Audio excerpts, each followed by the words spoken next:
All right, ladies and gentlemen, please stand, join Councilman Williams and salute to our country and flag. I pledge allegiance to the flag of the United States of America and to the republic for which it stands, one nation under God, indivisible, with liberty and justice for all. Remain standing, please, for our prayer.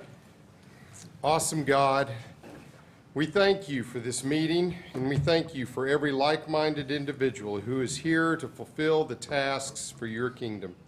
I pray that you bless us as we do not walk in the step of the wicked, but we delight in your law. I pray that we meditate on your law day and night so that we can be blessed in our meetings. Your law be evident in our meetings also so that we can prosper. God of love, we trust you with all our heart and lean not on our own understanding. We acknowledge you in all our ways and in all our meetings so that you will direct our paths.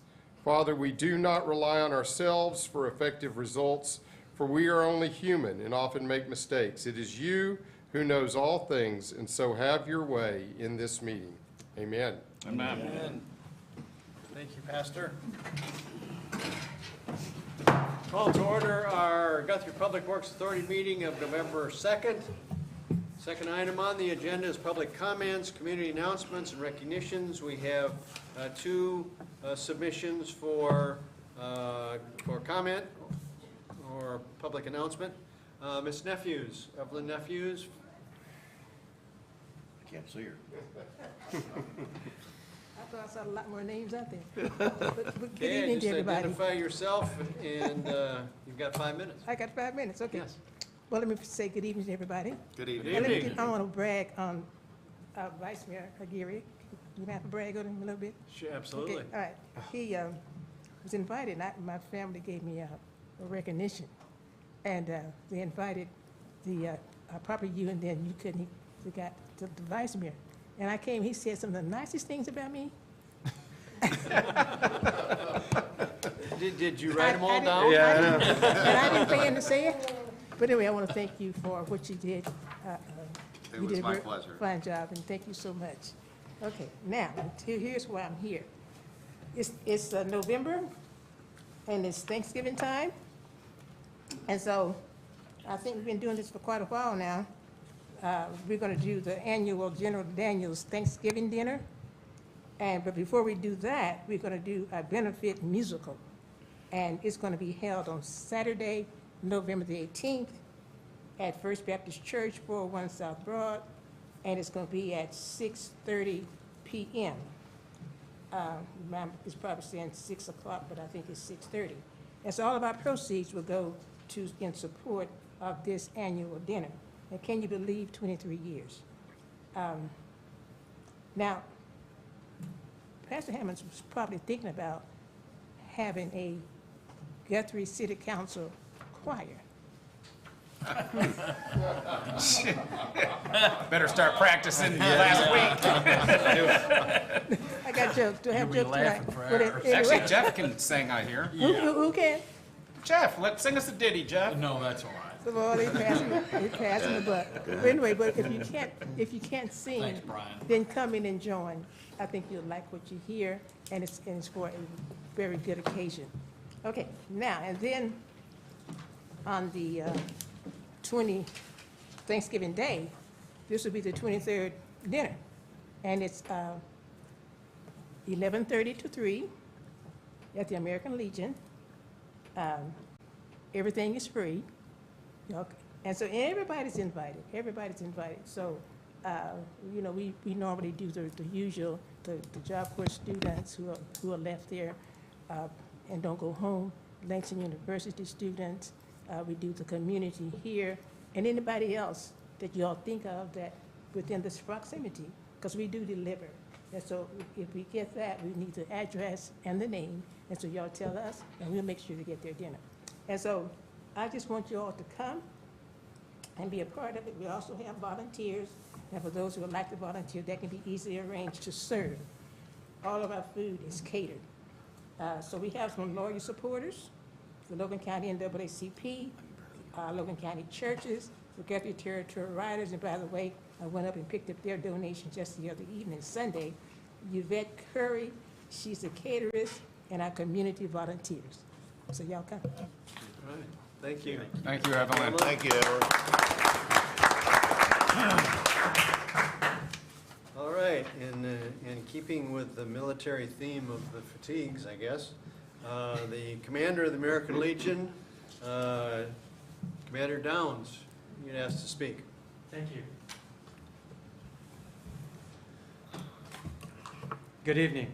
Evening. I'm Charlie Downs, the commander of the American Legion LeBron Post here in Guthrie, and I live in Ward 1. In Jim. recognition of Veterans Day this Saturday, November the 11th, I want to speak on behalf of veterans. We receive thanks in many ways as veterans for our service to our country, which is always appreciated.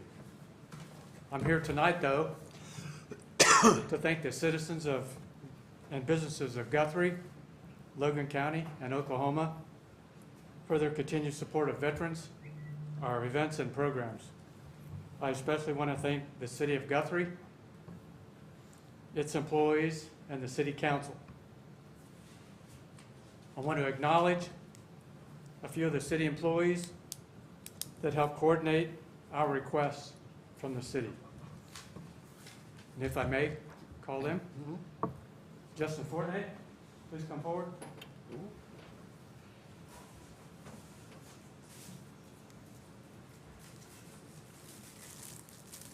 Oh, it's even Last full. It reads, LeBron Post 58 American Legion, thanks for your support, Guthrie, Oklahoma.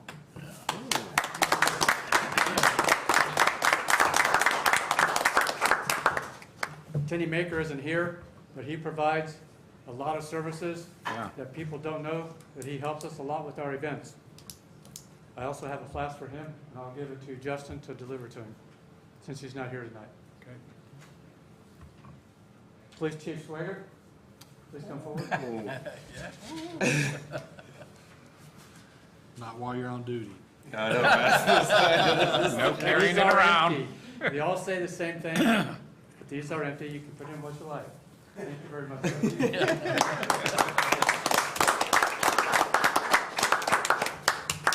Mayor, may I approach City Council? Yes, absolutely. Tracy? Thank you. I also have a funnel to go with them. I'll give you some. I was gonna ask how much chocolate milk will fit in. Fill it up. Thank you. Mayor, I already gave you one. It was a Yes. little different Yes, because you're a veteran. thank you, I appreciate it. All right? Thank you, sir. Thank I you very much. appreciate it. Brian, Thank you, sir. thank you. I'll give these to Grant to fill. Go ahead and get us all out. You're gonna have one too. I guess we could have Taylor fill them. Well, he's on some kind of a roll tonight.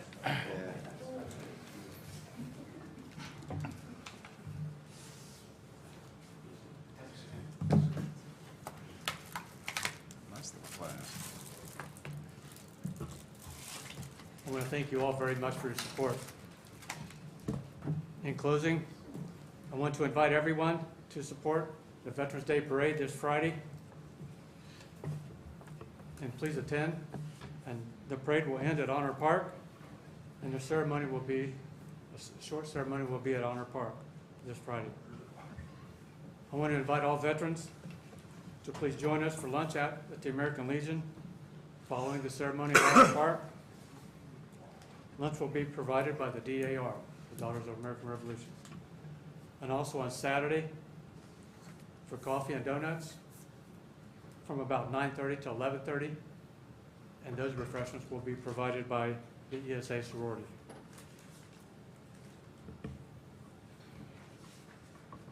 What time I is just the want to parade, thank you Charles? all. What time's the parade, Charles?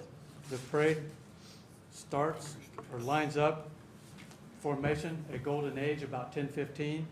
That's where the ROTC and the school members will line up there. Okay.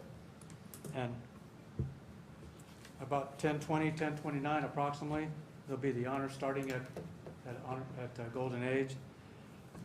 The schedule is approximately to depart about 10:30, arriving at Honor Park shortly thereafter. It won't take them very long, maybe 10 minutes to get down there.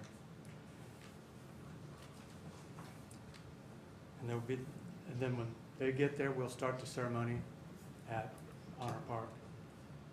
And tentatively planning on taps about 11, and then they'll shortly be there after be the end of the ceremony. And then everyone, the veterans are invited to come over to the Legion afterwards. And I want to thank you for your time. Thank you, sir.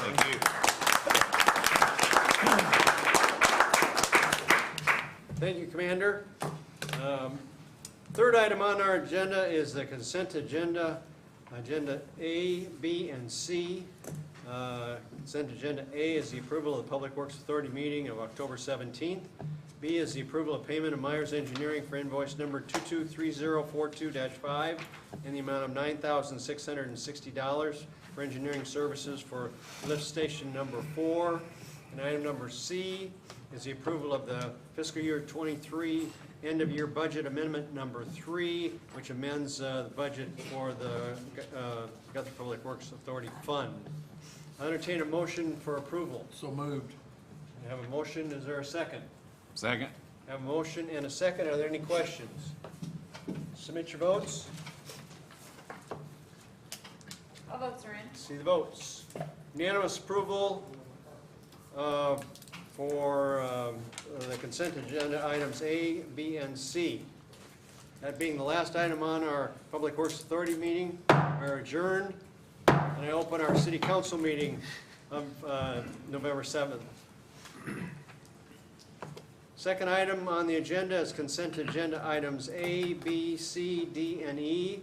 A is the approval of City Council minutes of October 17th. B is the approval of payment to Park Hill Engineering for invoice number 014-03221-00-11 in the amount of $3,360 for grant administrative services for the 2021 CDBG water system. C is the approval of payment to Myers Engineering for invoice number 222169-3 in the amount of $18,932.17 for engineering services for the Owens Field softball facility upgrade phase 1A. D is the approval of the fiscal year end of year budget amendment number 3, amending the budget for general funds, fire fund, grant fund, and the cemetery care fund. And E is the approval to reject all bids received on August 3rd, 2022 for the CDBG-CV3 window replacement grant. That's a mouthful. It is. Try reading it. Can you read that No. last three again? No, I'll read it once, that's it. One time through is good. I'll entertain a motion for approval. So moved. And is there a second? Second. I have a motion and a second. Any other discussion? Submit your votes. All votes are in. See the votes. Unanimous approval then to approve consent agenda items A, B, C, D, and E. Item number 3, discussion possible action to adopt ordinance number 3402, granting to One Gas, acting through its Oklahoma Natural Gas Division, giving it the right to sell, transmit, and distribute natural gas within the city to inhabitants and the public, and to the right to construct, maintain, and operate a system of distribution for a period of 25 years, providing compensation to the city and ordering an election. Eddie? Yes, Mayor and Council, as you are aware, I sent out an email this morning in addition to the packet. As a refresher, Oklahoma Natural Gas is currently operating under a gross receipts ordinance from 1981. Not very well written nor executed for what the needs are of today. So at this time, I would welcome Marty Euler and her team from Oklahoma Natural Gas to present their proposal to enter into a franchise agreement with the city of Guthrie.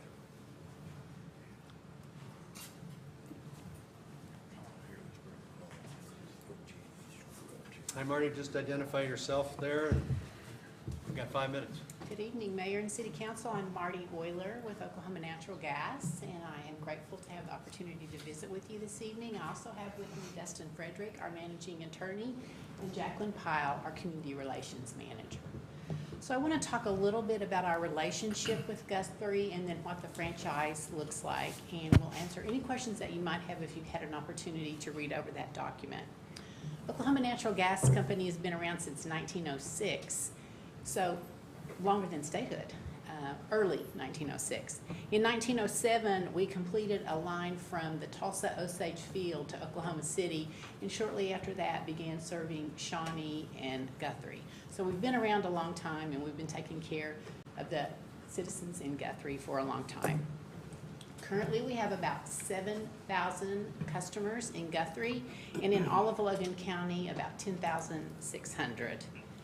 We are collecting a gross receipt ordinance, as the city manager mentioned, and on that ordinance, it's a 2% fee that we collect on your bill, and it is passed through to you monthly. For the last 12 months, that amount has been $88,576. So that's 2%. And what a franchise agreement does, which is different than a gross receipts ordinance, it defines the roles and responsibilities for us to use the public ways. The gross receipts ordinance, and it's really fun to look at these old documents for me. This is it, it's 2 pages. Your mayor was Mr. Holmes, Julian Holmes, and the city clerk was Betty Reedy. Reed. Yeah. W-R-E-D-E? Mhm. Okay. You know her still? She's still around? Yep, she passed away years ago. Great, okay, well, she must have been, just like Kim, a great city clerk. So, anyway, 2 pages here, and the document that we're giving you as a franchise, which will go over more of the roles and responsibilities to use the public ways, is over 10 pages. So the agreement would benefit the residents of the city by providing that funding that you're getting now, that 2% fee, but it would also provide the proper authority to use the public ways for the distribution of natural gas. So the document that you have in front of you that you've had an opportunity to review is what we're happy to visit with you about tonight. The way this process works is we have visited with your city manager, your city clerk, and others about the franchise. So we have a draft for you tonight. If this is approved and the special election, which is next on the agenda, we would have an election date, I believe, of January 9th. That's correct. And so then that would go to a vote of the people on January 9th. And if it passed, then we would go ahead and get a letter of acceptance, ratify the vote, and we'd be ready to move forward with the franchise. So it's a pretty clean process. We do pay the cost of the election. So if there's any questions or concerns about that, we do pay for the cost of the election. So, do you have any questions? So, Marty, the proposal is really to better define responsibilities, expectations, both on the side of the city and on the side of one gas. Exactly, yes. So we went from a page and a half Yes. to something a little bit longer than that. Absolutely, yes. And it protects both of us. Absolutely. Okay. Yes. And the citizens, obviously, Clearly, Yeah. yes. users. What do you do? A couple of years ago, when we had the big ice storm, and I'm familiar with oil and gas and all that, but I'm just kind of curious, what will you all do if you have another one of those? You're going to pass this bill on to everybody? OG&E's made me pretty mad because of what they did. They passed on $1 billion bill to everybody. You know, I have an expert to talk about that tonight, so if you want to come up and, Dustin spends a lot of time at the Oklahoma Corporation Commission, and I will let him address that for you. So you're referring to this, what's known as securitization law was passed on. So Yes. as you know, much like the electric utilities, the gas utilities, we don't make any any profit off the sale of gas. Yeah, I know that. So we purchase it from others, and then the commission allows us to pass that cost on. So like as a gas utility, we have a lot of different mechanisms. We have storage, so actually ours would have been much greater if we had to purchase the amount of gas, because we're only purchasing gas since we're just a gas utility. We had quite a bit of storage, so our cost would have been double what it would have been otherwise had it not been for the storage we have in place.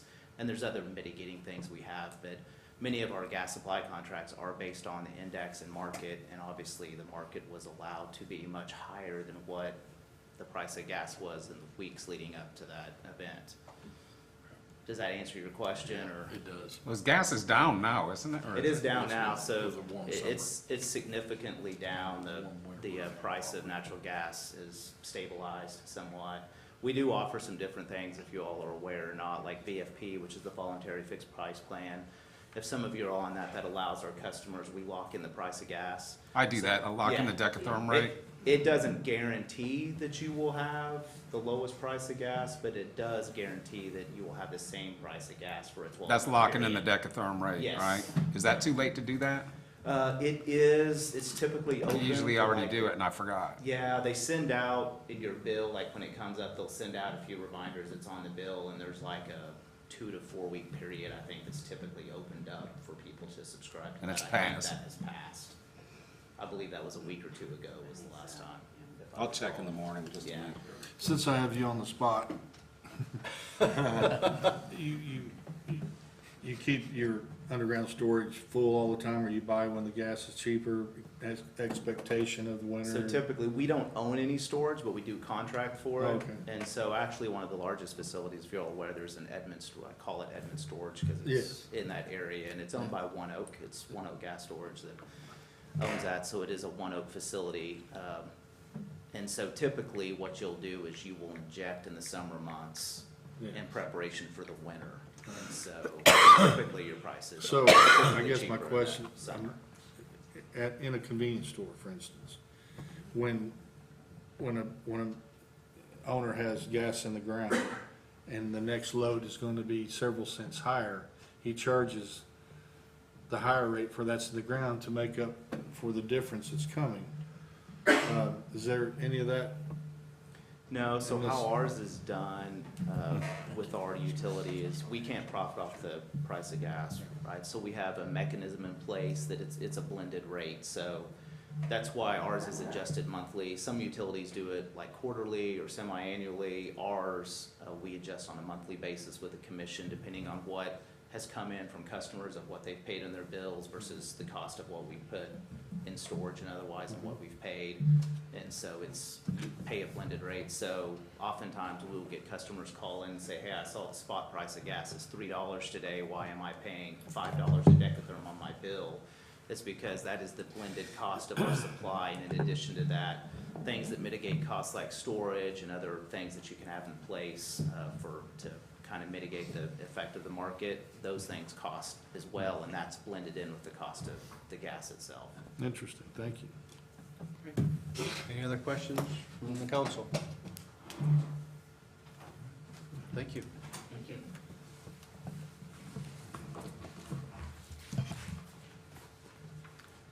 I've got a question, Eddie. The 25-year contract, is that pretty standard with utilities? Is it- Absolutely. So that's the maximum term allowed by state law. And so what you'll see, just a year ago when we did, obviously I wasn't here, when we did the OG&E franchise agreement, it was for the same amount. So most public utilities, when they go for that franchise, because it is a vote of the people, they request that 25-year term. Okay. All right, very good. Well, I'll entertain a motion then to adopt ordinance number 3402. So moved. Second, we have a motion and a second. Any other discussion? Submit your votes. All votes are in. See the votes. Unanimous approval of the council then to adopt ordinance number 3402 to one gas. Item number 4, discussion possible action on resolution number 2023-40, calling and holding a special election in the city of Guthrie, Logan County, for the question regarding the franchise agreement with One Gas. Eddie? Yes, Mayor and Council, this is the resolution that we will submit to the Logan County Election Board. It is due by Thursday to get on the January 9 ballot, so we would recommend approval. So moved. Second. Motion and a second. Any other discussion? Submit your votes. All votes are in. See the votes. Unanimous approval then to move forward with resolution number 2023-40, placing item on the ballot for January 9th, 2024. Item number 5, discussion and possible action to approve purchase of one 2024 Chevy Police Tahoe from John Vance. Thanks, Total y'all. Y'all have a good evening. Sorry. Thanks, Marty. For a total amount of $53,270.32 on state contract, and equipping the vehicle at a cost of no more than $25,000. Chief? The last several years, we've tried to get 2 Tahoes a year. This year, we opted for one so that we could replace the other truck that Animal Control has. So we'll finally have a decent fleet there. Regretfully, of course, just like everything else, the costs have gone up this year, but it is state contract, and we did stick with John Vance out here. On the cost of outfitting, we went with the lower amount that we've been using since City Manager Faulkner's gotten here instead of the previous amount. I still think it's perfectly doable, and the last set of cars that we're having done, I mean, it's fine. It's fine. Okay. Now, the important question, will you get it this year, or in '24, or will it be '25? I am not a mind reader, and That's what Lord I'd only knows at this point when they'll come in. I make a motion to approve the Tahoe. Second. I have a motion and a second. So this, what car gets turned in or turned back or whatever? That's kind of a nightmare question. It depends on how bad the Crown Vics we still have in the fleet, in the pool are, because we still maintain a couple of Crown Vics and a couple of Chargers that are pool cars for when these have to go in the shop or whatever. The last 2 weeks, we finally got the old red car that we inherited from the fire department, the old blue car that we've had forever. We got those down, and they're actually out at the airport acting as Courtesy car. Courtesy. And that's a good thing. courtesy Place cars. for 'em. Yes, absolutely. I mean, they're not They've gonna. been used. They're not, they're not beautiful or anything, but they run They get okay for that. Slightly used. Yeah, well, slightly, yes. It gets them from there to town, so they're happy. Yeah, that's a So, good deal. Well, that's a good use. We have a plan, and there's about 6 cars on the list that really need to go, and we're just getting them out as fast as we can. When we still haven't got the last 3 fully outfitted yet because of supply chain problems. And when they come in, we will down the 3 oldest Tahoes, and I think we will have no more Crown Vics after that, and we may only have 1 Dodge Charger after that. Okay. So it's a fleet that has changed a lot, thankfully. Well, I think the process that we've gone through to get away from when we first started this. Buying I think 10, buying all 10. at once. I salute you for keeping that process, and the city manager, keeping that process going so that we have new vehicles, appropriate vehicles, but not that big groundswell of having to Absolutely. replace a whole half a fleet at one I don't time. think anybody here ever wants to go to a purchase of 10 again. Okay, we have a motion and a second. Any other discussion? I thought you were gonna say we bring them out to the firing range and Submit your vote. I'm down for it. I am too. Public Trent. See the votes. Unanimous approval then to move ahead with the purchase of one 2024 Chevy Police Tahoe. Item number 6, discussion possible action to approve purchase of one 2024 Ford F-150 for animal control. Chief? Again, we've got the old red truck that is assigned to animal control, and it is long past its lifespan. Yeah. And because we don't quite have the 3 Tahoes outfitted from last year, we can get by with getting one this year. So we really thought it was time to replace that old animal control vehicle, so it can get around without stuff falling out the rusted out floorboards and stuff like How come that. we only got 12,000 on that one to upfit and 25 on the others? Is there, because we're gonna use some of the old red one on it? No, the police equipment is, there's a lot more and a lot more expensive. On that truck, we just got to have a few lights, a radio, and and a big chunk of that is actually a Tommy lift. Okay. It saves on Well, like they work need comp that when claims they're for getting deer backs. and all that stuff off the road. Yes, yeah. All right. Okay, I'll entertain a motion. Motion approved. Second. Have a motion and a second. Any other discussion? Submit your votes. Public Trent. See the votes. Unanimous approval, then go ahead with the purchase of a 2024 Ford F-150 for $47,974 and equipped not more than $12,000 of equipment addition. Item number 7, discussion and possible action to accept a donation in the amount of $5,000 for the animal control shelter. Chief? We've had this donation for a little while. Max Fairchild gave it to us. Originally, he had some plans on how he would have liked to have the money spent, and it was A, very burdensome on the city, and B, probably not the best practice to get into. So we asked Animal Control to go back and talk to Max and see if we could free up some of the conditions that he had wanted to put on it. He agreed, so he's just given us this $5,000 check to spend at the animal shelter as we deem necessary and appropriate. No other restrictions. So moved. Second. Have a motion and a second. Any other discussion? Submit your votes. All votes are in. See the votes. Unanimous approval then to accept a donation from Max Fairchild in the amount of $5,000 for the animal control shelter. Thank you all very much. Thank you. Thank you, Chief. Thank you, Chief. Item number 8, discussion and possible action to award CDBG-CB3 window replacement contract to ATG Construction for $12,160 and the Oklahoma Home Center for, I believe there's a typo, and should be $27,498.82. Jesse? Yes, thank you, Mayor. So yes, that was my first thing that I wanted to say, was that there was a typo in the agenda. It should just be for the materials to Oklahoma Home Centers for $27,498.92. So we had gotten this grant a long time ago. This has been a long time coming. So we were able to get the HVAC done with this grant at several of our buildings, but now we've got to finish up this window project.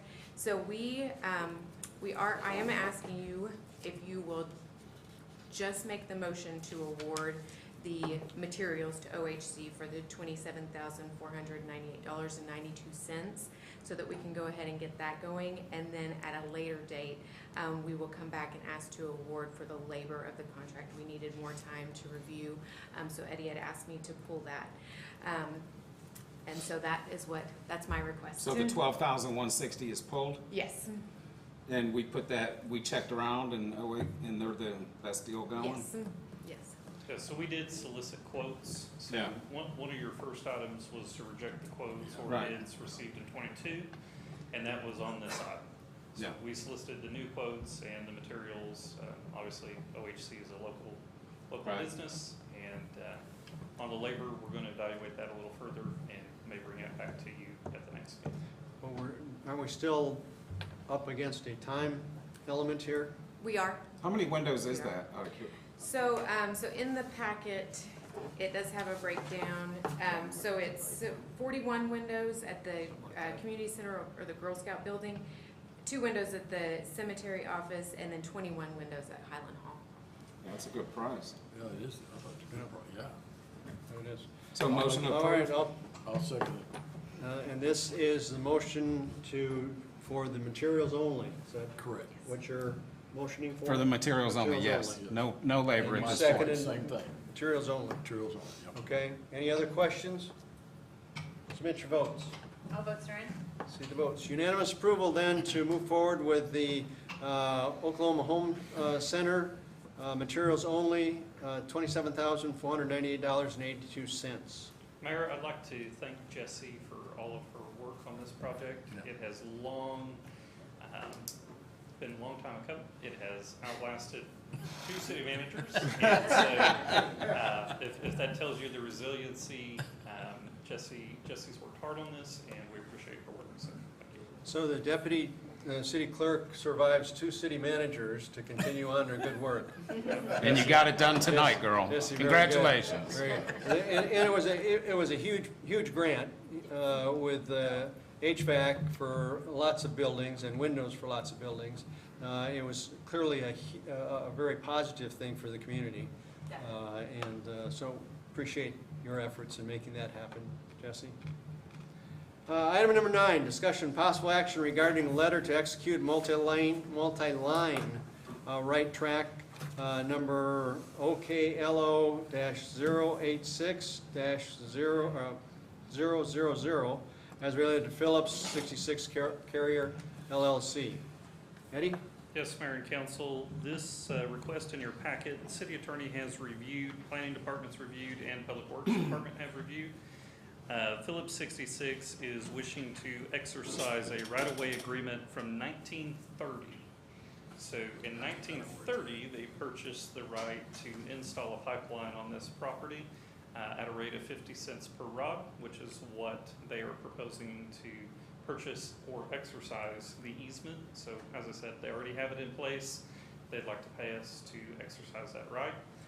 The diagram is in your packet. I can show you if you'd like. At this time, we recommend approval. Okay, entertain a motion. So moved. Is there a second? I'll second it. Any other discussion? Submit your votes.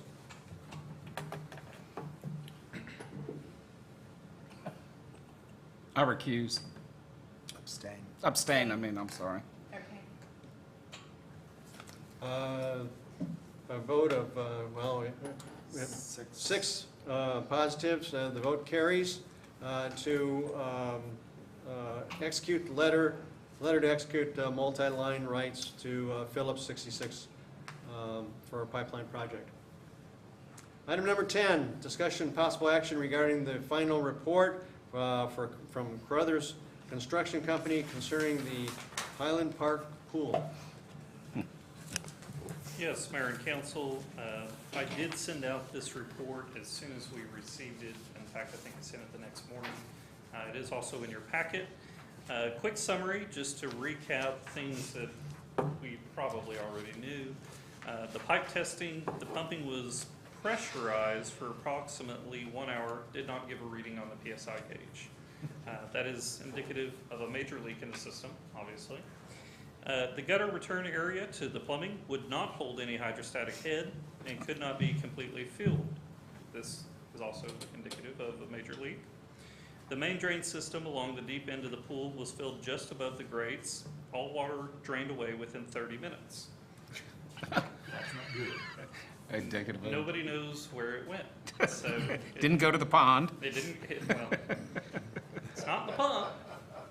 So the pump's not holding water. So. In addition to the pipe testing, the concrete sounding, the acoustic sounding test took place. Approximately 19% of the pool floor, or 1,200 square feet of concrete, has completely deteriorated. I want to mention it is a 6,250 square foot size pool. So for 1,200 square feet of the concrete to fail after 83 years, that's pretty good.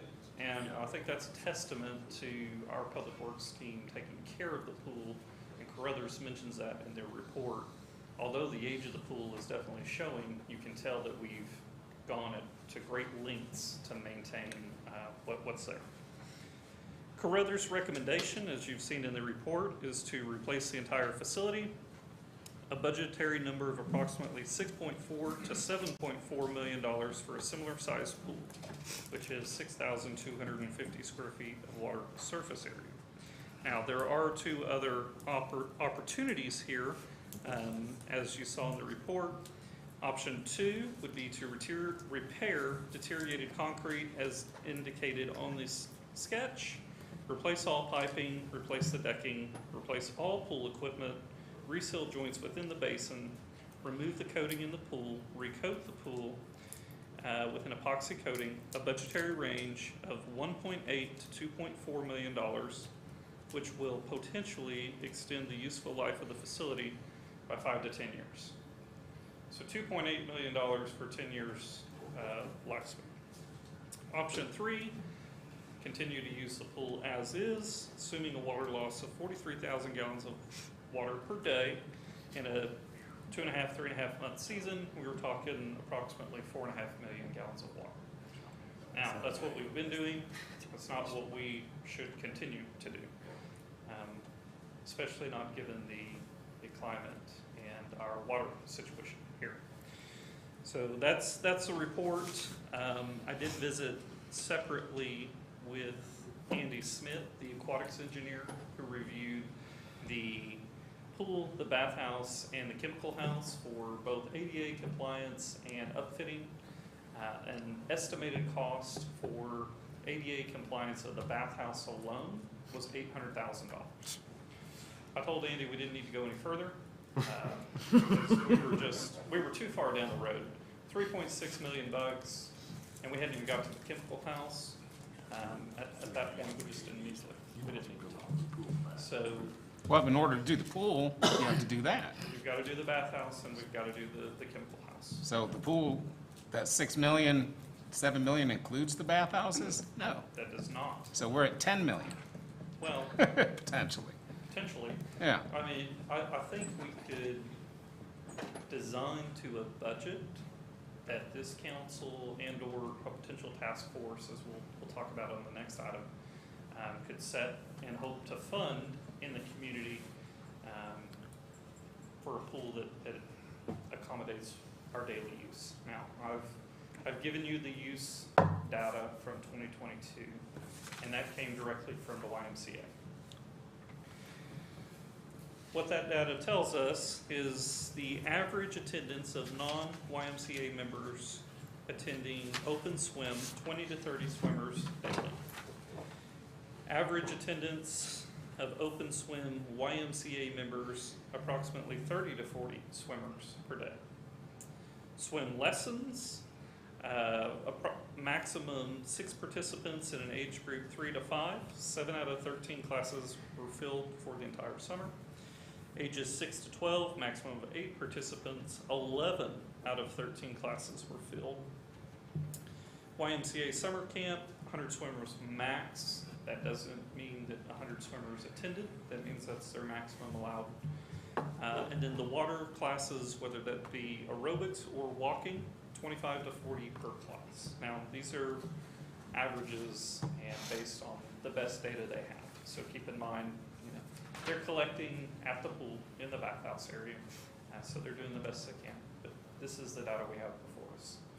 At this point, I think we should discuss, evaluate the options, look at what's next. Eddie, about the numbers here on the average attendance, non-members and members, does that mean it's 50 to 70 a day then if you add them together? That's what I would take from the report, yes, sir. Okay. Yep. If you were taking the maximum, I'd say 70 swimmers per day for open swim. Staff at the Y and folks in the community have alluded to that it was closer to the lower end of the range. So you're going to have an ebb and flow. Some days, holiday weekends, et cetera, you're going to have higher attendance. And then there will be weekends where folks are out of town, not utilizing the pool. So Eddie, I appreciate you getting this. Yes, sir. I would like to openly request that the YMC gives us 5 years of their admittance that are filed on their tax or their form, what's the? Their IRS 990. The 990. Okay. And that should be readily available. I don't know that they would disaggregate on that form. I don't know that they would disaggregate revenue. So the 990 is a total. Yeah, I don't think it, yeah, I mean. It's not gonna break it down then. No, no.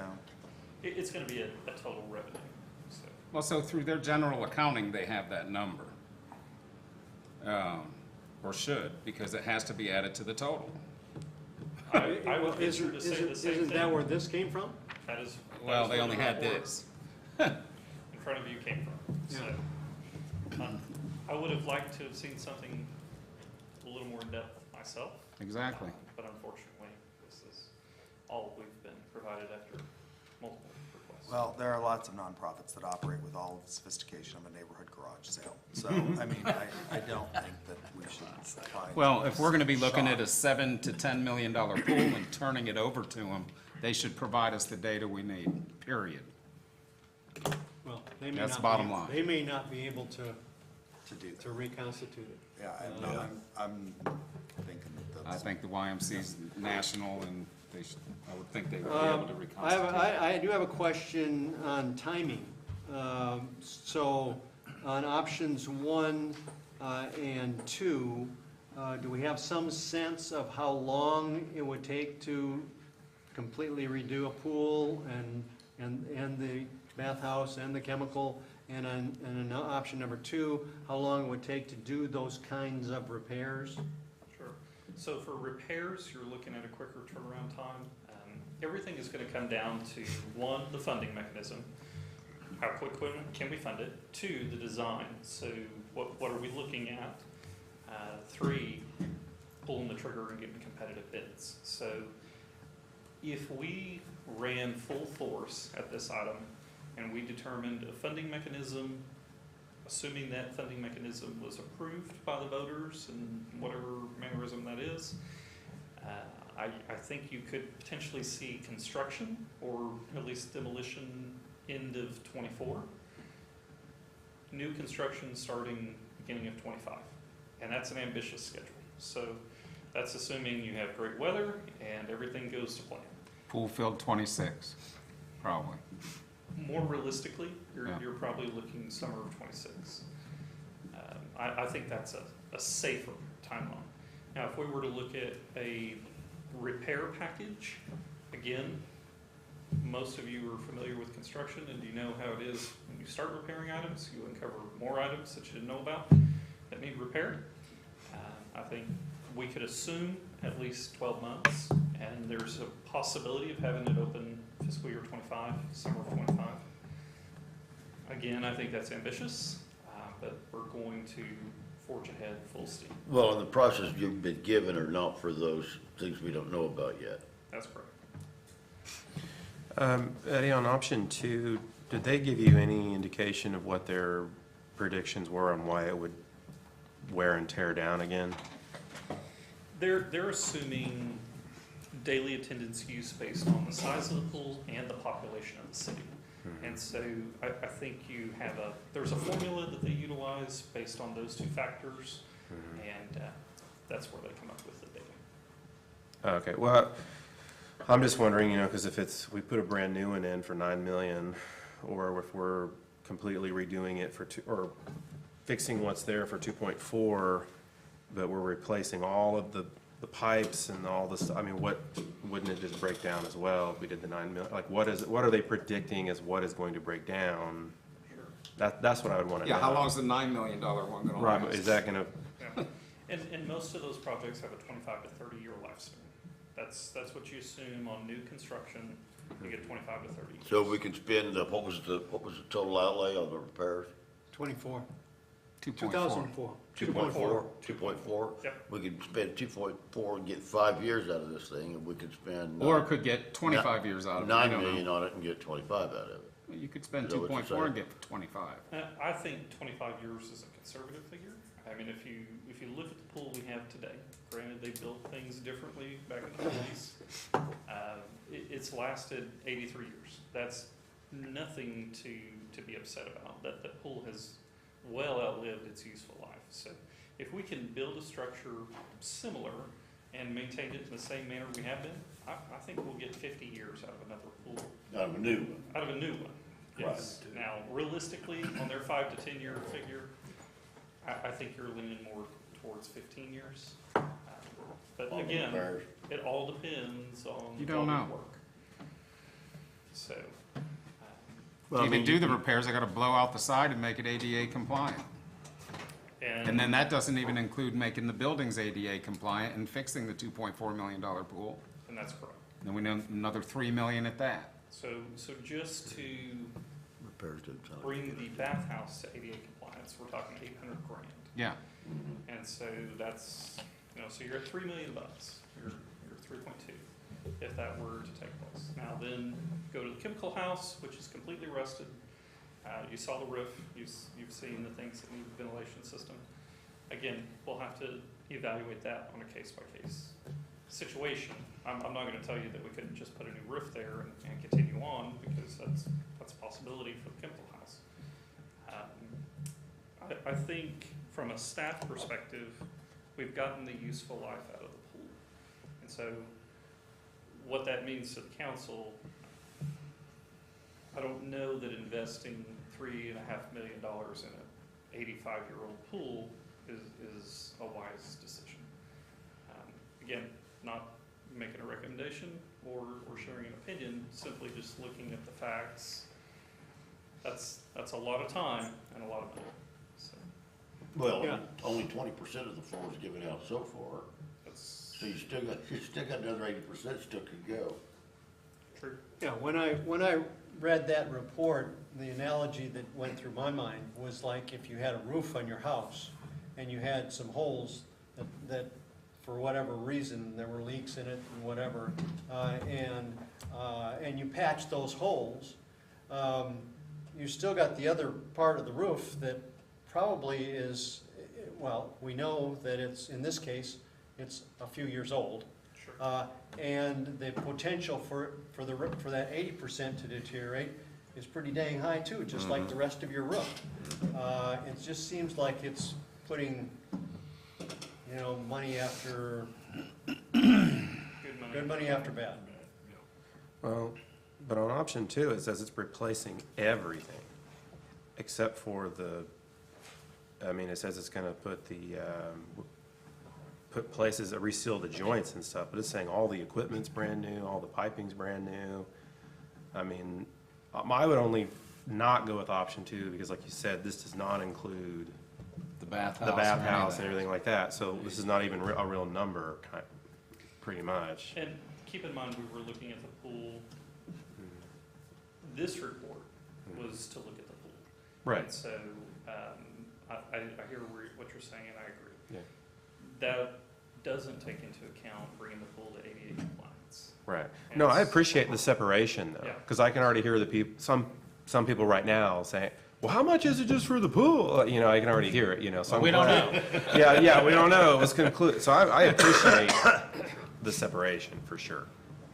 So, I kind of like the idea, I know we're not on it yet, I like your task force idea more, in having outside parties, if we can move to that one, if you're ready.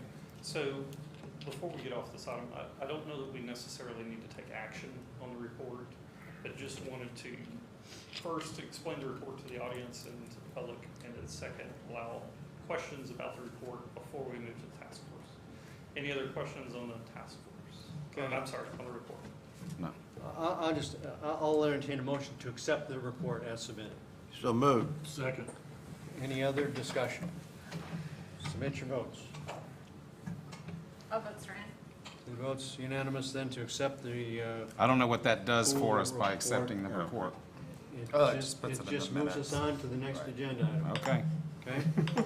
you've already voted, Brian. All right, Let it go. good. Hold on. Item number 11, discussion possible action to approve the creation of a city task force to develop a plan of action for future capital improvement projects, including the pool. Yes, Mayor and Council. This item, we expanded we started with a pool task force. And in this conversation where we discuss funding mechanisms, et cetera, it makes more sense from a staff perspective to approach this as a capital improvement projects task force. And at this time, staff would ask that we create a task force subject to approval by the mayor for final appointment terms or vice mayor.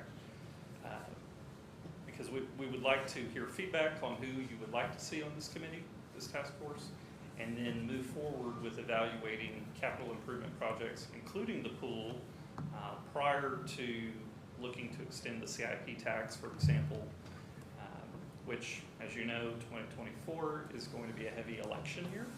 So the Logan County Commissioners have already declared March 5th. They will be going back to the voters to extend their 3/4 cent sales tax for the jail, roads, and fire. Those will be 3 separate measures on the same ballot. There's potential of a school bond in 24, and then obviously the presidential election. So if this is something we're going to look to fund via a CIP extension, like we've discussed previously, We would like to evaluate the opportunity of going before the voters at the same time as the county, because their measures are asking for an extension of an existing tax. Our measure would be the same thing. We wouldn't be asking to increase taxes. We wouldn't be asking to change anything that's existing today. It would just be an extension for the purposes expressly laid out, first by the task force, second reported to the council, approved by the council, and then third put forward to the voters.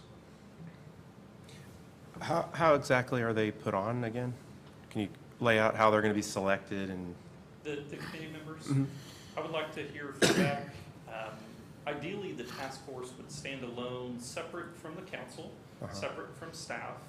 It's a task force project. Staff would be here for assistance, sort of guide the meetings. Ideally, the community task force would then report to the city council with the support of course, myself and staff. And because we don't have those names, I would like to gather those names and then have final approval by the mayor or vice mayor or both. Because we wanted to give everybody a chance to sort of voice their opinion before we did that. So it could be people that volunteer, it could be nominations That's what I'm from saying. the council. Absolutely. So I think we want to be careful in that the committee's not so large that. I think you're limited to 10. Well, I was going to say 14, and then every ward, including the mayor, could nominate 2 out of their ward. Or one. Because I think all wards need to be involved. I agree. And so my suggestion to the city manager was that every council member nominate one person. Right. And it'd be 7. That's 7. Yeah, that- But this I is such a agree. big project and such a big deal. When we went through the tax the first time, it was a monumental exercise.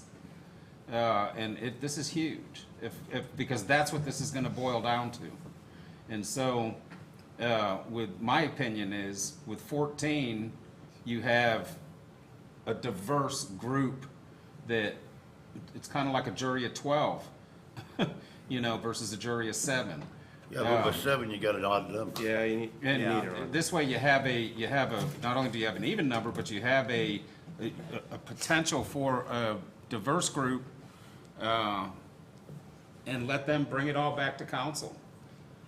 So taking Vice Mayor Aguirre's recommendation into account, we added 3 to our requests, just to include community partners if there was, for example, Dr. Simpson, if he wanted to participate, or Logan County Economic Development, folks who may have a voice in the sales tax community per se.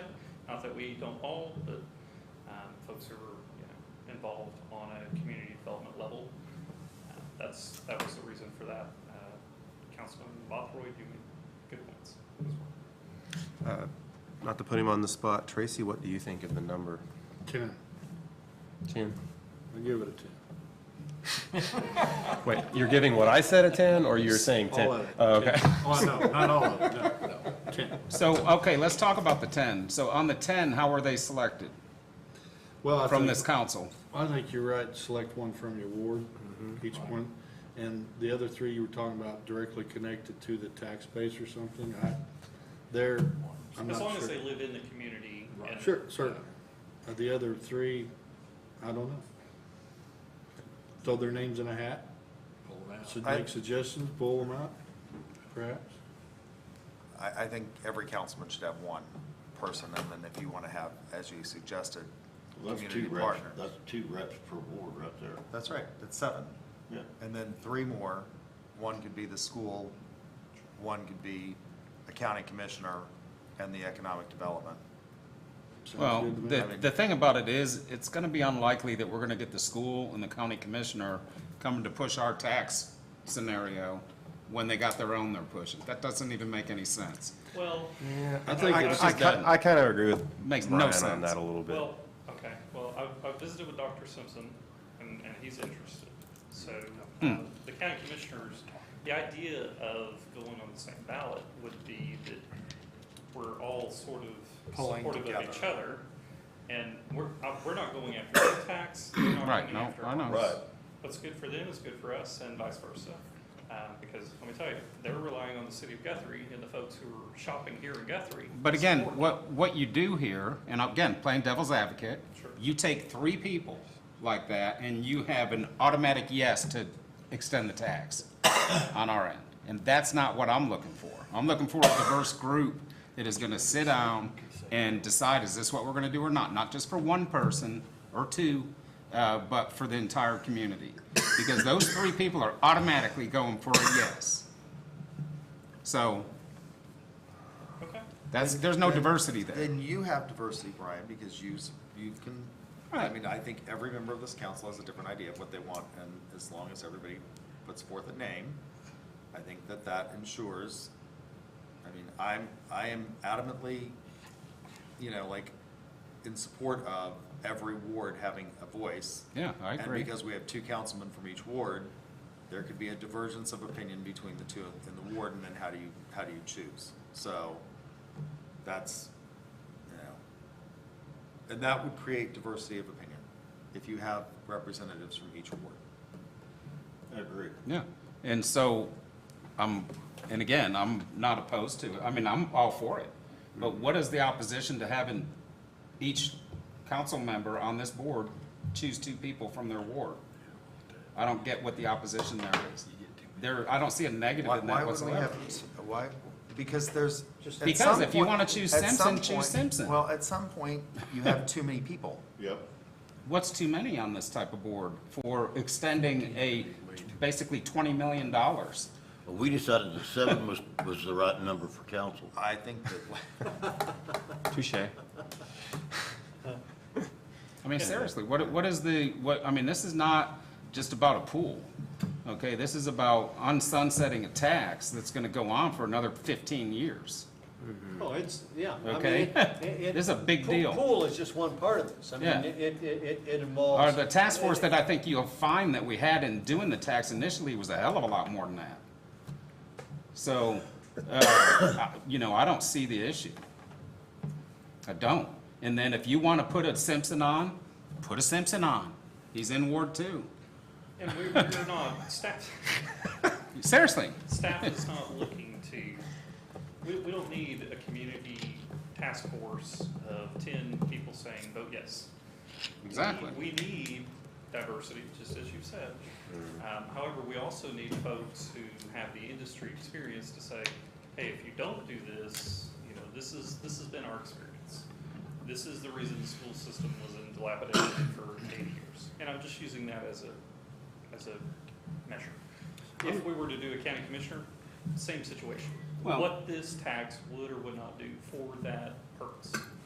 And I think that we should unsunset the tax for all this unsexy infrastructure that we need, including all these all these lines that people are getting rusty red water and the whole 9 yards. And I don't think a pool fits anywhere in it, personally.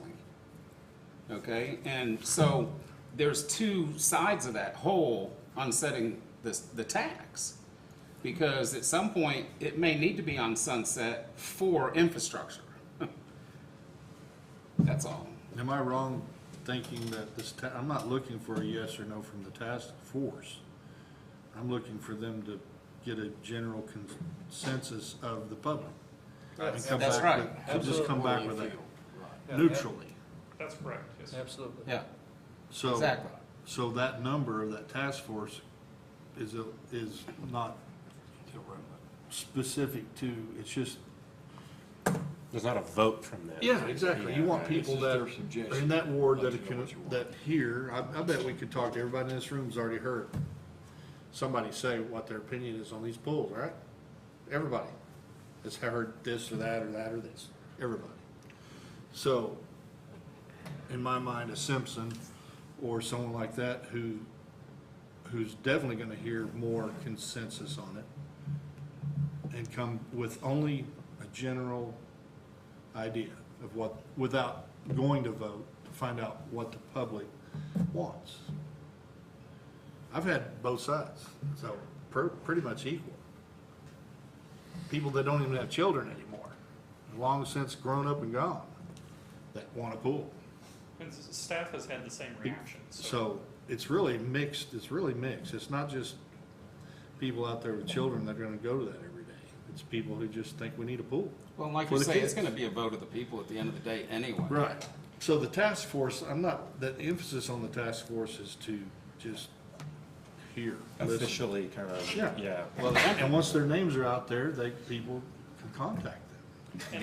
the emphasis is gonna be funding mechanisms, not just the Right, sunsetting of a I tax. mean, that's not even in the ballpark at the moment. That has to be decided yet. We just have to find out, What their feelings are, whether they want really, it or not. who wants this? Who But why really spend wants this? time worried about a funding mechanism if they don't want it? So let's find out that first. There you go. And That's- ultimately, the task force, as I stated in the beginning, should be responsible to the city council. So they come back to you. Yes. They don't come to me, they're only with me as a guide, and I'm helping move the process along just as I do with every city boss.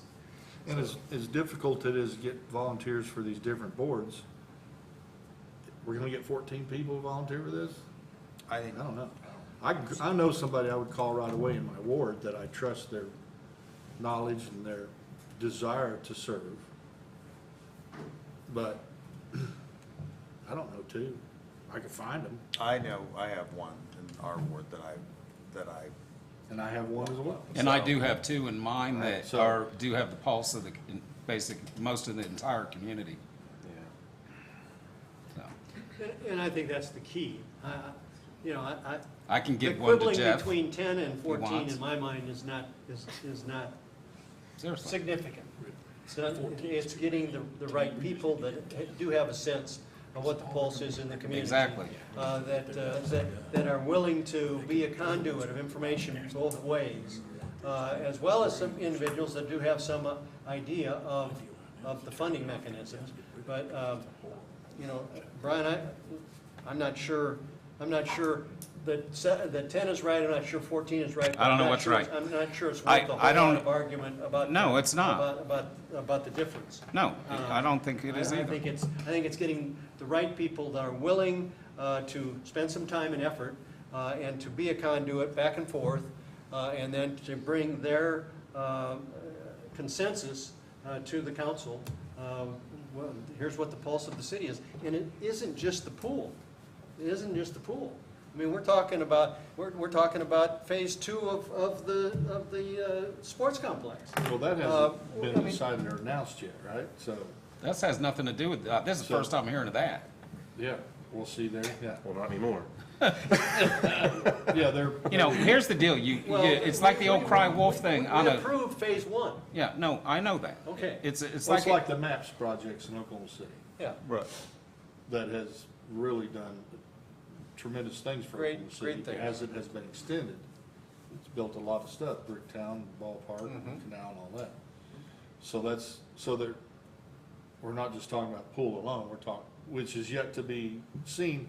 First, like Jim said, let's find out where we're at with people's general consensus on this swimming pool. And then go from there. so on the MAPS program, where is their pool? I don't know about a pool, but I know they got a canal, that's full of water. We got two Well, lakes we that are don't full have of that water. kind of money to build a ballpark and a canal. Well, I guess what I'm Got a new saying, trolley. Tracy, It'd be is wonderful. that I think the question ought to be, is what is the highest priority for use of our city money? Absolutely.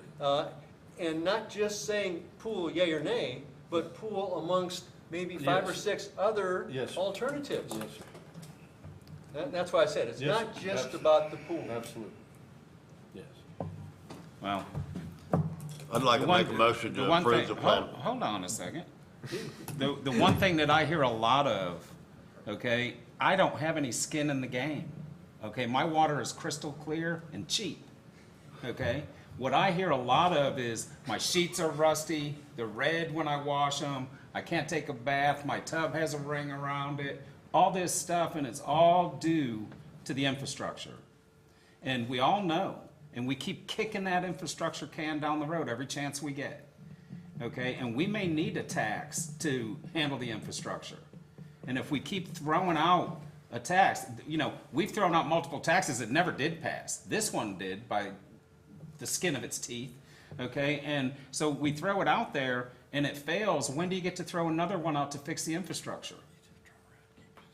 That's my only issue. I like the task force in a funding mechanism, maybe outside of a tax, Or both. or both. Combination, something. You know, just like the ballpark, okay? A pool gives us zero revenue. We opened up both lakes to swim, okay? There's your pools. If you really want to know where you can go swim, we have. There's a lot of, let me tell you, I know you laugh, Grant, there's a lot of communities that don't have a lake, and they can't go swim in the lake, okay? But we can. We could invest a couple $100,000 in Guthrie Lake and make it super nice like Arcadia, with beach area on that east side, on the west side, the whole deal. Okay? Think about that one. A lot of people go to Arcadia. I'm just trying to throw other scenarios out there. And then use money for infrastructure to fix the red water. Right. But I think you're getting into the substance of what we want this committee to look at, and I think you need to look at how we're gonna form the committee before you get into the substance of. Yeah, what the people are gonna decide on that, Brian. Yeah. I So, think that- I they think- will. I'm just throwing out there that we may need a tax down the road as well. It's possible. We're always gonna need Or we're gonna have a taxes lot of down the money. road, I mean, But taxes in the down the road, event so. that a vote for the extension of the CIP was done, we're talking how many years? So the 15? preliminary, And what are- what we saw with John Wolf when he was here from Municipal Finance Services, we looked at a 7-year extension, which would give us a total of 15 years, because we have 7 years remaining. 15 years, approximately $1 million a year, $15 million. Now, keep in mind, that takes dollars we've already allocated from the CIP. That's $4 million to the wastewater treatment plant that would no longer be available. That's $2.6 million to the annual street overlay program, no longer available. So if we look at that, again, this is substance of the task force, but if we look at that, we have to explore everything we've already previously allocated, 2019, 2020, and evaluate how to fund those in addition to the $4 million that's there for the industrial park, which I know how we all feel about that, but those are potential issues. So in real money that we haven't already allocated, what are you talking about, in addition to if the tax was extended? 7 years, $7 million. And that don't go very far. No, that's not gonna Towards cover the infrastructure entirety or of the anything project. else. So, that's a new light, I guess I didn't understand. To extend the tax and to build a pool alone would take every bit of that. To do any other projects would take from funding, from plans to other projects that's already been allocated. Or we look at instead of a 7-year extension, we do a 10-year extension, get an additional $3 million. And I think we haven't officially made any, decisions. However, I think we've got a couple $1 million that we can take from industrial park to utilize towards a pool or whatever project, whether that's water infrastructure or. Again, I think we're getting off into Yeah, we're getting the off into substance, bigger forest. which I think what we need to focus on is how we're going to constitute the body that's going to. Well, I'll entertain a motion then to create a community task force So as moved. identified by staff with a total capacity of 10 members, one recommended by each member of the city council. So moved. Real quick, who selects the other three? Final approval by the mayor or vice mayor, I would like to submit a couple of recommendations. So Dr. Simpson's one of them, and I've got a couple other to come still yet. And then again, the school, it's the largest employer in the city and the county, and that's part of that reason. So that's what I'm thinking, community partners, who this would attract. So recommended by staff. Okay, that's what I think. Three recommended by staff. Okay, we have a motion. We have a second. We have a motion and a second. Any other discussion? Submit your votes. All votes are in. See the votes. Unanimous approval then to move forward with the constitution of a community task force of 10 members, one member nominated from each city council member and the mayor, 3 by the staff. Okay. Item number 12, discussion and possible action to confirm mayor nomination to reappoint Chris Evans to the City Board of Adjustments, term through May 31st, 2026. Chris has been, go ahead. Chris has been an exceptional member of the board, so staff has no issue with it. No, it would be for reappointment of Chris Evans. He has he had a partial term, so this would be his first full term. It would give us the minimum we need to hold a meeting, but we would still, boy, I can't talk, still have 2 vacant positions after this. So moved. Okay, have a motion and a second. Any other discussion? Submit your votes. I'll vote Strand. See the votes. Unanimous approval then to reappoint Chris Evans for member of the Guthrie Board of Adjustments, expiring May 31st, 2026. Item number 13, discussion and possible action to confirm mayor nomination of Aston Stubblefield to the remaining time on a library vacancy, Vice Robert Easterling, expiring May 31st, 2024. So moved. Second. Motion and a second. Any other discussion? Submit your votes. I'll vote Strand. See the votes. Unanimous approval then to appoint Aston Stubblefield to the library board with a term expiring May 31st, 2024. Item number 14, discussion, possible action to confirm mayor nomination of Stephen Harrison to the Guthrie Guthrie Parks Board for a new term through June 1st, 2026. So moved. Have a motion and a second. Any other discussion? Hey, do we have that board filled to have meetings yet? I mean, The they. park board? Yeah, because at one point they weren't. Yeah, they Yeah. still have 1 vacancy. Okay. I'll vote Strand. See the votes. Unanimous approval then to appoint Stephen Harrison to the Guthrie Parks Board for a 2-year term through June 1st of 2026. Item number 13, city manager report. Yes, Mayor and Council. Unfortunately, I have a lot to share with you. I'll try to be quick, but I'll dive right into it. Public Works has been busy. I don't know if you've noticed the water line on South Division. We're getting closer to completion. The contractor who provided the boring underneath Division there at Hoboken, you've probably seen the 2 gigantic open holes. Contractor came in, bored the water line, and then we've been waiting on the parts to make that final connection. So supply chain issues have hit us on those 2 parts. I'm told we received those this morning. So hopefully we can move a little quicker down the road, get that replaced, shut down that old 10-inch water main on Division where Councilman Robb reached out to me in Tenney last week. The leaking water valve south of Sonic, it is on that 10-inch water line. And unfortunately, we can't isolate it. So we're attempting to get tied over to that new line, which we've replaced the 10-inch with a 12-inch. Once we make that final tie over, that 10-inch line will be dead and the water line will be gone. So no issue there. Staff has submitted the STVG UZA grant application. Thanks to Dan, Tinny, Justin, the whole team on that. We should learn more in February, so we'll know whether we've moved forward with a portion of Sooner Road. The downtown trick-or-treat event went well. Special thanks to Police Chief Swagger and his team for their increased presence. As far as I know, we had a safe Halloween. There were no issues, no problems one way or the other, so that's great. Always good news on Halloween. In addition to that, the police department has 1 officer graduating from the Cleat Academy this Friday. I'll tell you, recently I have been out to an agility test for new applicants and also some of the special response team training out at the range. And let me tell you, those individuals go through some pretty serious stuff. They tried to recruit me to be the next to go through the course. Told them I was a spectator only. But appreciated that. Just wanted to share our appreciation to the PD.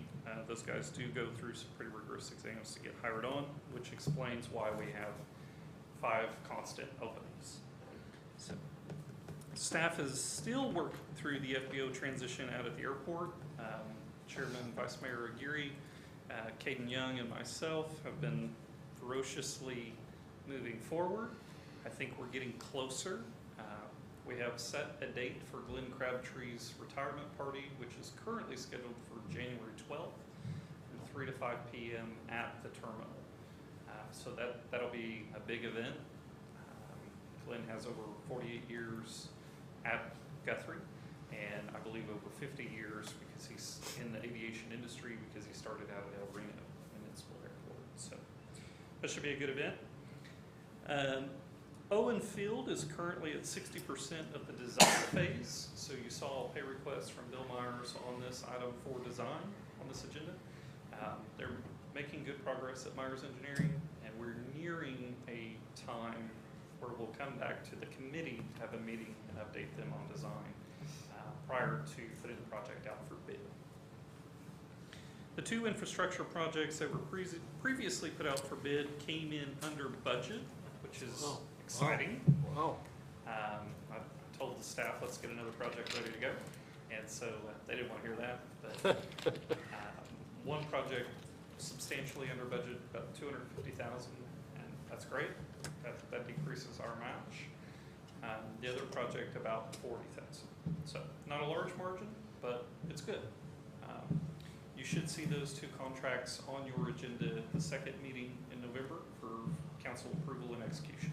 So hopefully we'll make some progress on those water mains and on that sanitary lift station at Cobble School.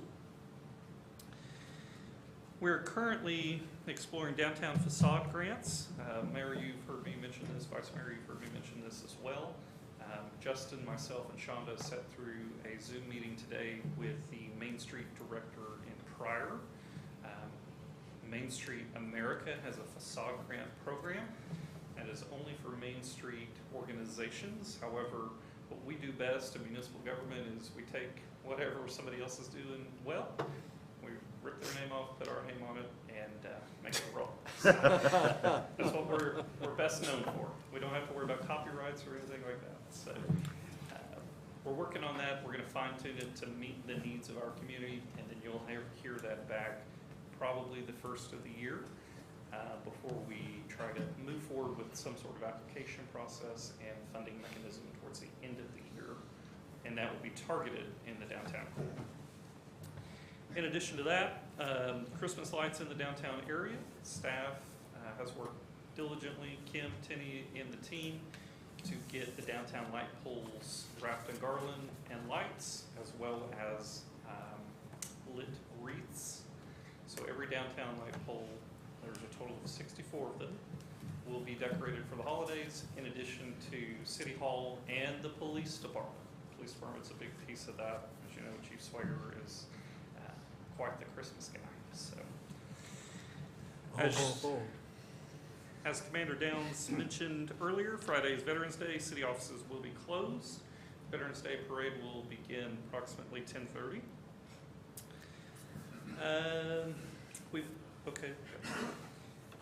In the Public Works Department, the sewer jet truck has finally arrived. I believe it's been 2 budget years since that's been approved. Kim, is that correct? 2 budget years? Okay.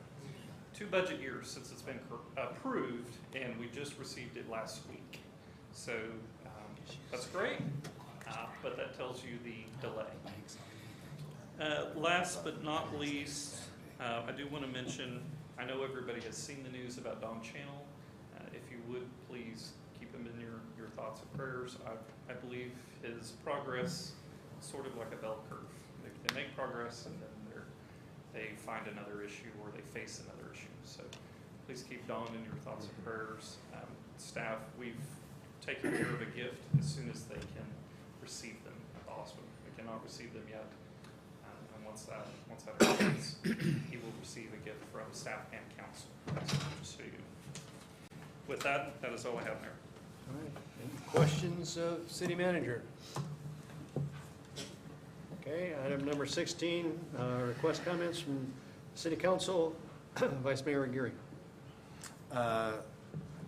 The University of Central Oklahoma will be hosting the annual Oklahoma Political Science Association's annual conference. If you're interested in Oklahoma politics, that's an opportunity for you to hear some interesting panels.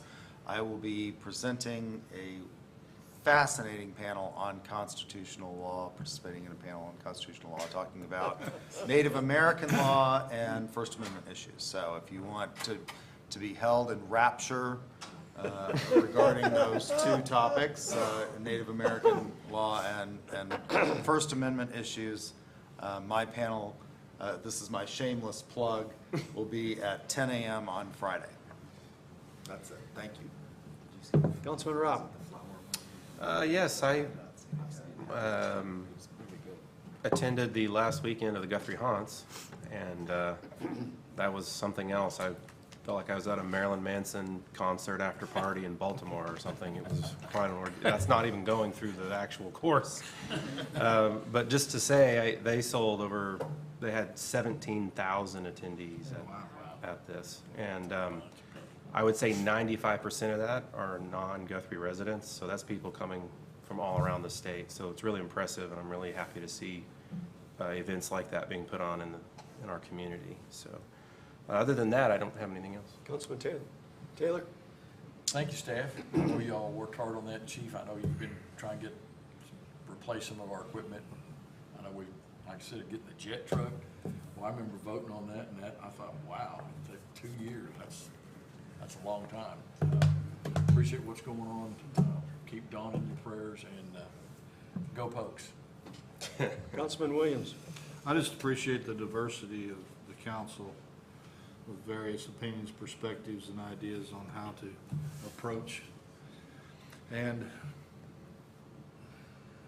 decide on some of these complex issues that the community want versus needs versus quality of life, and all these things are important, very important to a lot of people.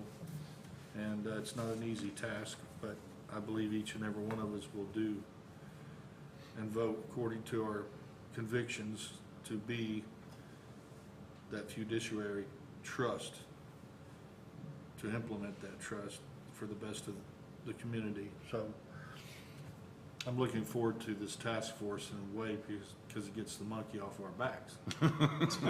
But we still have to make the decision. Still comes back to us. We still have to make the decision regardless. And so I'm eager to hear more opinions, and I've heard a lot already. So. Councilman Case. I don't have anything. Councilman Brathwaite. I don't have anything either. There's also, in addition to the parade on Friday, there's also a luminarial program up at Carnegie Library at the steps at 6, I believe it's at 6 o'clock. I wrote it down here, I think. 5:30, it's at 5:30.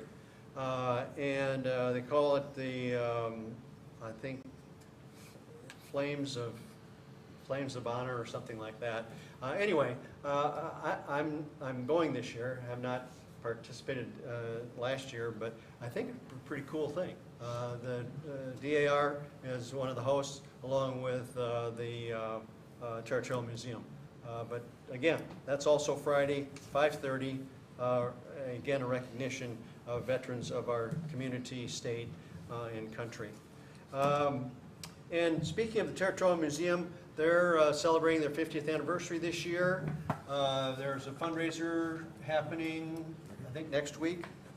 But you know, the Territorial Museum, in my mind, is one of many gems that we have in our community. And I think it deserves all of our support. They do a fantastic job of not only their presentations and programs, but the research that they do throughout the entire state about our history, especially our territorial history. So if you get a chance, come and support them. Go by. Tell them it's at mine. Oh, it's at the depot. Right, yeah. It's your place. Yeah, right. Gages is putting it on at the depot, right? Yeah, right. Okay, all right, good. Anyway, support them. They're really a fine organization and show well in our community. Okay, item number 17, propose to go into executive session for the purposes of discussing purchase or appraisal of real property. I'll entertain a motion. So moved. Second. A motion and a second. Any discussion? Submit your votes. All votes are in. See the votes, unanimous to move into executive session.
got there and looked at that, and what the hell? And it finally came back, it's the funnel to fill your That's flask. cool, because I'm usually filling flasks. It's your flask funnel filler. Okay, item number 18, entertain a motion to return to open session. Second. Motion and second, submit your votes. All votes are in. See votes, unanimous approval to return to open session. Item number 19, no action was taken at the present time concerning the purchase or appraisal of real property. That is the last item on our agenda. We're adjourned. Thank you very much, ladies and gentlemen. You've got one more meeting. You've got the Economic Development Council meeting. Authority meeting. We're gonna be here another hour, guys. Well, yeah, it's right there. Just one thing on it. I don't have it. You don't? No. Really? Well, here, use mine if you want it. Okay, I open our Guthrie Economic Development Authority meeting of November 7th. Second item on the agenda is consent agenda items A and B. A is the approval of the minutes of the special Guthrie Economic Development Authority meeting of January 17, 2023. And B is the approval of the fiscal year 23 year-end budget amendment number 4, amending the budget for the Guthrie Economic Development Authority Fund. So moved. We have a motion Second. and a second. Any other discussion? Submit your votes. All votes are in. See the votes. Unanimous approval to approve consent agenda items A and B. With that, ladies and gentlemen, our Economic Development Authority meeting is adjourned. We're done Now for you the can evening. go eat home.